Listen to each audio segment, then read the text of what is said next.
Hello everyone and welcome to another installment of Shower Thoughts. This week I'll be reviewing and ranking my picks for the top 5 Downshifted commanders from Commander Masters. As always, I'll be including 5 budget cards to add if you decide to build these commanders. Make sure to vote for what deck tech you want to see next pinned in the comment section down below. And also, if you could please give this video a like and subscribe. It only takes a second and really helps out the channel. Okay, let's get into it. Coming in at number 5 is Tigam Sadisi's Hand. This commander first appeared in Commander 2017 in the Wizards Precon, and at the time of recording, they only helm about 300 decks and they're only in about 2,000, which seems insanely low to me. This commander is an amazing card advantage engine and removal that you have access to from your command zone. I do wish their effect replaced all your draws like Underrealm Lich for even more value, but you can still abuse this effect with cards like Brainstorm, Tigam Scheming, and Ponder to manipulate the top of your library. If you want to try this unique commander out, I'd recommend building Dimir Reanimator. Even on a budget, there are some incredibly powerful reanimation targets and spells. We have Sphinx of the Second Sun, which will let you repeat Tigam's effect, Sire of Stagnation to annoy those pesky landfall decks, and finally Jin-Gitaxias Core Augur to turn off all other players' hands.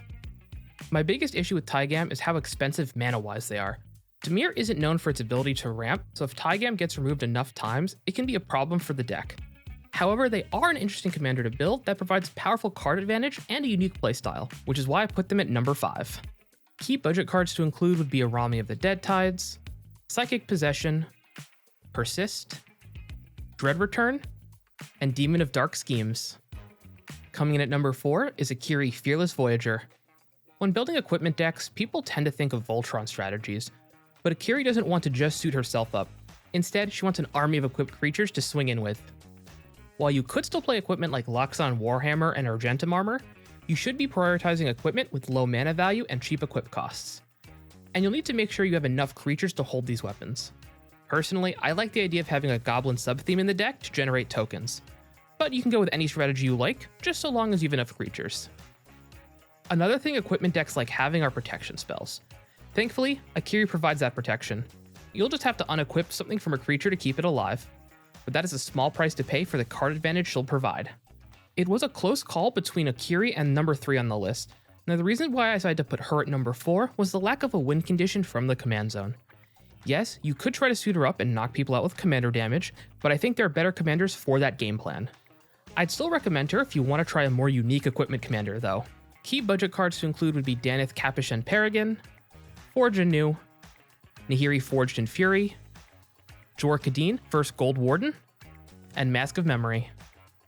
Coming in at number 3 is Melech Izzet Paragon. Izzet commanders are generally known for their ability to sling spells and create massive value, and Melech is no exception to this rule. They are still a general spellslinger commander, but they have a unique play pattern compared to the likes of Veyran Voice of Duality or Mizzix of the Ismagnus. Instead of loading your deck with just copy spells, which you should also do here, you can easily copy whatever cards are on top of your library. So you'll get massive benefits from cheap spells like Brainstorm, Ponder, and Preordain that will let you set the top of your library. A quick rules note for you, whenever you draw any amount of cards with Melech in play, each of those cards will have to be shown to your opponents since they are technically on top of your library for a brief period. Melech just barely beat out Akiri for the number 3 spot. This is because it is possible to win the game on the turn you cast Melech, given the right setup, and the value from copying spells. So give this weird wizard a whirl. Some key budget cards to include would be Thousand Year Storm, Galvanoth, Mizzix Replica Rider, Harmonic Prodigy, and Treason of Isengard. Coming in at number 2 is Judith the Scourge Diva. If you love sacrificing creatures and putting on a fabulous show while you do it, I have the commander for you. Despite this downshift, she's still a powerhouse that can perform at high-powered tables. Her second ability is where she really shines as a commander, since she is the one dealing the damage. This means you can infect people out of the game with Tainted Strike, or you can use equipment like Basilisk Collar to remove creatures and gain life. Now, in order to use her ability, you will need creatures to sacrifice, specifically non-token creatures. There are obvious picks such as Reassembling Skeleton, Bloodsoaked Champion, and Gutterbones to include, but if you're able to gain enough life with Blood Artist effects, give Silversmote Ghoul a try. Judith earns her number 2 spot thanks to being a cheap win condition from the command zone.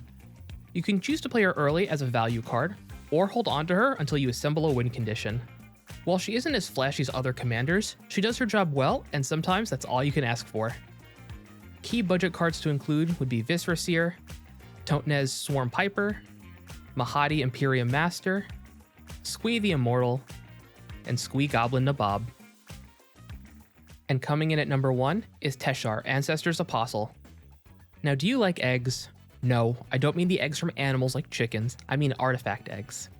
For the uninitiated, eggs are cheap artifacts that can be sacrificed to draw a card. The name comes from the original cycle of eggs from Odyssey that let you sack them to draw cards and get mana. Now, Teshar wants your deck full of these egg effects. Conjurer's Bauble, Candy Trail, and Mishra's Baubles are all great includes. Basically, if it's a cheap artifact that you can sacrifice, you'll want to put it in the deck.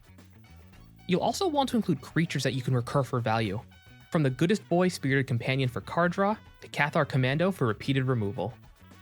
Now you might be thinking, how do we win with this strategy? Well, a quick search on Commander's Spellbook provides us with a wide range of combos to win. I'll have a link to my search down in the comments below. Most of these combos use Blasting Station as a way to deal damage, but I also like the idea of winning with infinite copies of Astral Steel. And of course, you can always use Approach of the Second Sun. It's a bit boring, but reliable. Teshar earned their number 1 spot thanks to their ability to play as a fast combo deck and as a mid-range value pile. While they aren't a win condition like Judith or Melech, the repeatable value they provide is simply too good to pass up.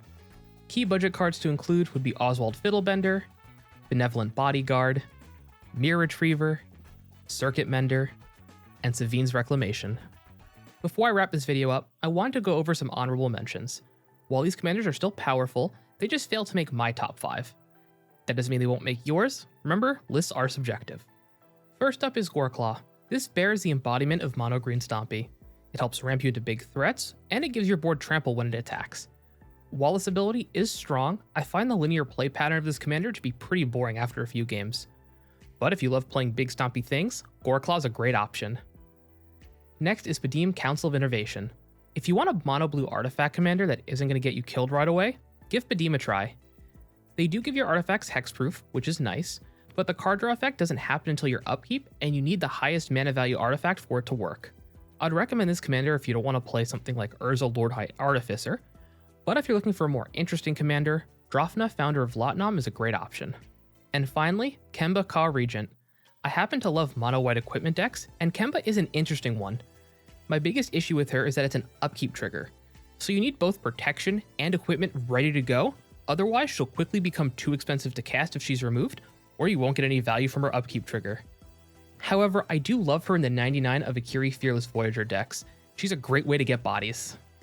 Let me know in the comment section below what you think of this list. Also, don't forget to give this video a like, and make sure to vote for the next Commander deck tech. You can find a link to vote pinned in the comment section below.